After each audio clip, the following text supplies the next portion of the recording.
इंदापूर आणि बारामतीमध्ये पावसाचा कहर पाहायला मिळालाय। नीरा डावा कालवा फुटल्यानं अनेक घरांमध्ये पाणी शिरलेलं आहे। एनडीआरएफची 2 पथकं परिसरामध्ये दाखल झालेली आहेत। 8 दिवसांपासून जोरदार पावसानं हजेरी लावली आहे। प्रशासनाकडून नागरिकांना सतर्क राहण्याच्या सूचना देण्यात आल्यात। बारामती आणि दौंड परिसरात मुसळधार पावसामुळे पूरस्थिती निर्माण झाली आहे। रविवारी झालेल्या जोरदार पावसामुळे बारामतीतील नीरा कालवा फुटला असून अनेक घरांमध्ये पाणी शिरलंय। त्यामुळे पालखी मार्गावर आलं असून काटेवाडी भवानी नगर रस्ता बंद झालाय। प्रशासनाकडून नागरिकांना सतर्कतेच्या सूचना देण्यात आलेल्या आहेत। एनडीआरएफच्या 2 टीम देखील परिसरामध्ये तळ ठोकून आहेत आणि बचाव कार्य सुरू करण्यात आले।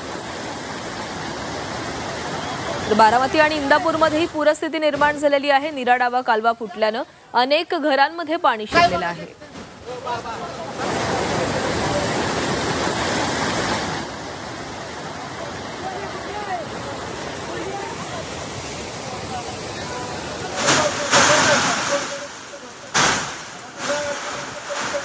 आपण बघतोय मुसळधार पावसानं बारामती आणि इंदापूरमध्ये थैमान घातलेलं आहे आणि याच मुसळधार पावसामुळे नीरा डावा कालवा फुटला आणि या कालव्याचं पाणी अनेक घरांमध्ये शिरलेलं आहे आणि घरांमध्ये पाणी शिरल्यानं अनेक जण अडकलेले देखील आहेत आणि मोठं नुकसान देखील झालेलं आहे।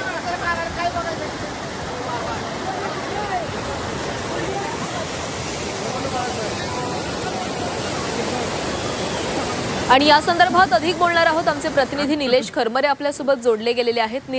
निलेश, इंदापूर आणि बारामतीमध्ये सध्या पूरस्थिती निर्माण झालेली आहे। सध्याच्या घडीला काय परिस्थिती ते पाहायला मिळते?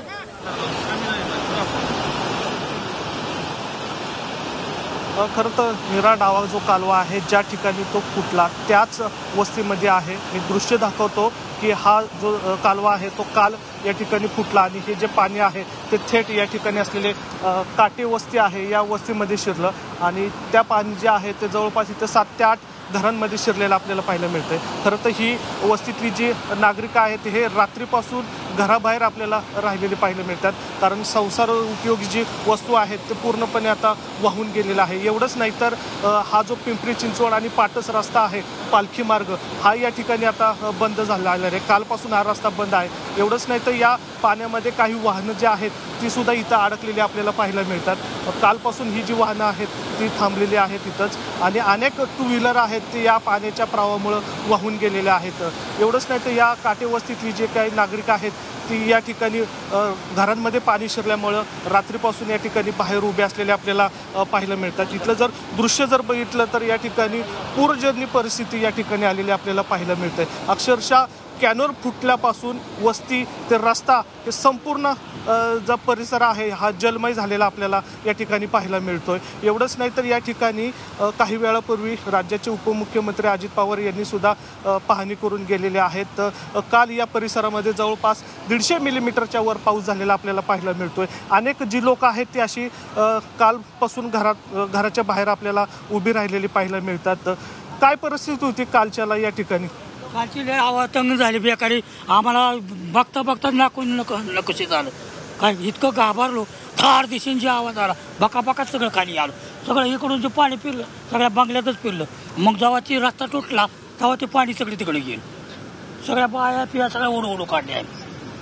हे नेमकं कशामुळे फुटलं? कारण याआधी कधी अशी परिस्थिती निर्माण झाली नव्हती, कधीच नाहीये। पावसाचा वेग एवढा प्रचंड होता की बारामती तालुक्यामध्ये साधारण पावसाची सरासरी वर्षाची जर पाहिलं तर आपण 450 मिलीमीटरची असती, पण या 4 दिवसामध्ये पाऊस इतका पडला। कालच्या एका दिवसामध्ये 150 मिलीमीटर पाऊस होता। कॅनलमध्ये बसणारं पाणी आणि जो कॅनल आपला वाहतोय तो पूर्ण माळाच्या गळ्याने वाहतो। जे माळाच्या गळ्याला पडलेलं पाणी अधिक कॅनलचं पाणी हे प्रचंड असल्यामुळं कॅनल म्हणजे वरती पाणी आलं, ओव्हरफ्लो झाल्यानंतर हळूहळू कॅनलच्या भराव्याच्या वरून पाणी व्हायला लागलं। पाणी व्हायला लागल्यानंतर जसा भरावा कसला पाण्याला प्रचंड वेग होता, त्याच्यामध्ये कॅनल फुटायला सुरुवात झाली। लोकांना ते लक्षात आलं, लोकांनी ताबडतोब आपली घरं रिकामी करायला सुरुवात केली। किती घरांमध्ये आता या ठिकाणी पाणी शिरले जरा दाखवा? एक साधारण 5 ते 6 घरांमध्ये पाणी या ठिकाणी काही घरं आहेत, अगदी कॅनल जो फुटला त्याच्या शेजारचीच ही घरं आहेत। तर तेथील नागरिकांसोबत आपण संवाद साधत होतो। नेमकं रात्री काय घडलं या संदर्भात या नागरिकांनी माहिती दिलेली आहे। कालवा ज्या क्षणी फुटला त्या क्षणी मोठा आवाज आला आणि त्यानंतर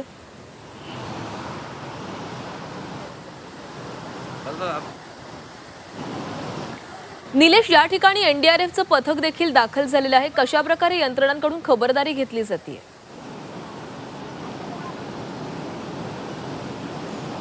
खरं तर कालच या ठिकाणी एनडीआरएफचं जे आहे ती एक तुकडी या ठिकाणी दाखल झालेली आहे. इंदापूर आणि दौंड या दोन्ही गावांवर एनडीआरएफचं जे पथक आहे ते लक्ष ठेवून आहे. खरं तर या तिन्ही गावांमध्ये मोठ्या प्रमाणात जे पाऊस आहे ते ढगफुटी सदृश्य पाऊस झाले आहे. त्यामुळं शेतीचं आणि इतर लोकांचंही या ठिकाणी नुकसान झालेलं पाहायला मिळतंय.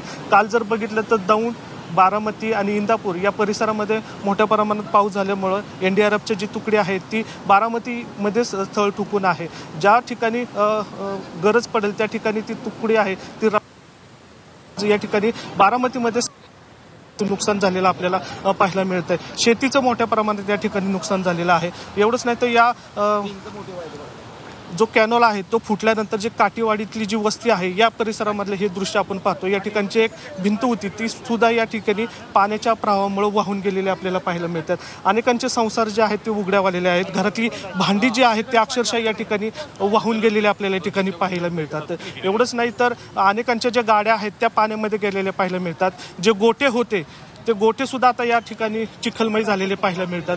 जनावर या ठिकाणची जनावर काय झाली? बाहेर काढली, बाहेर काढली. काय जीवितहानी नाही ना? नाही काय नाही, समजे आपली बाहेर समजाने काढले. भांडी बिंडी फक्त वाहून गेली साऱ्यांचे. काय घरातल्या वस्तू भिजला साऱ्या, कपडे बिपडे, धान्य. आमच्या घरात पण पाणी शिरलंय. आमच्या पण घरात पाणी शिरलं, भिंत पडली, लय नुकसान की आमची पण झालेली आहे. अख्खी भिंत पडली, शेरड करड आम्ही बळ बाहेर काढली. किती वाजता हे पाणी आलं? 2 वाजता आम्ही बाहेर येऊन बघितलं, म्हणलं रोड वर कसं पाणी येत आहे म्हणून पोराला म्हणलं नळ फुटला का बघा. तर बाहेर नळ फुटला, मग समजायला माहिती झालं. समजी माणसं मग पळत आली. काय रात्रीपासून बाहेरच आहे? हा, बाहेरच आहे.